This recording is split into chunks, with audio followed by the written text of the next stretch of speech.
আচ্ছা, গুরু বলবো নাকি রাজার রাজা বলবো নাকি টলিউড বক্স অফিস কিং, নাকি বলতে হবে যে যা যা বলে দে তোর বাপ এসেছে। তার কারণ হচ্ছে যে আপনারা সবাই জানেন, যেটা হচ্ছে যে 25 তারিখে দুবাইতে কিন্তু খাদানের স্পেশাল স্ক্রিনিং হচ্ছে এবং সেটার টিকিট পুরোপুরি তো হাউসফুল হয়ে গেছে। এবং সেখান থাকতে সবথাকতে বড় বিষয় সেটা হচ্ছে যে দেবদা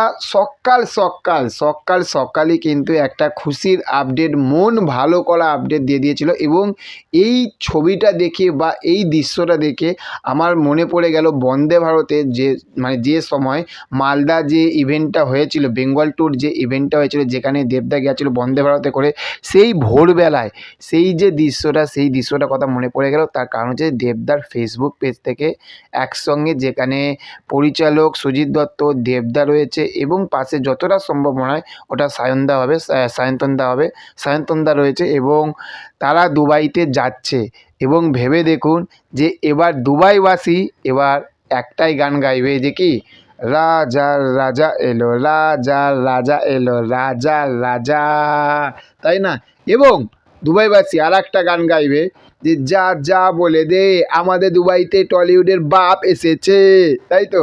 তার কারণ সারা বাংলা কাঁপালো, এবার কিন্তু দুবাই কাঁপাতে যাচ্ছে কিন্তু, এবং কাঁপাতে যাচ্ছে কি দুবাই কাঁপিয়ে দিয়েছে, সব টিকিট সোল্ড আউট হয়ে গেছে। আমি তো বলবো যে দুবাইতে সত্যি কথা বলতে একদিন না, মিনিমাম দুবাইতে যদি একটা সপ্তাহ, বেশি না একটা সপ্তাহ যদি স্ক্রিনিং পেতো না, এই যে বক্স অফিসটা এসেছে জাস্ট ভেবে দেখুন এই বক্স অফিসটা কোন জায়গায় কোন লেভেলে কিন্তু যেত।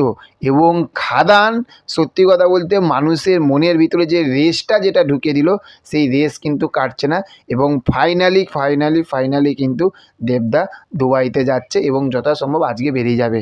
তো আমরা তো বিশাল হ্যাপি, যারা দেবিয়ান্সরা দেব ভক্তরা, আমরা প্রচুর হ্যাপি। আপনারা কতটা হ্যাপি সেটা অবশ্যই কমেন্ট করে জানাবেন। চ্যানেলে যদি নতুন হয়ে থাকেন চ্যানেলটিকে অবশ্যই সাবস্ক্রাইব করে পাশে থাকবেন। Okay, thank you, have a nice day, tata, bye by.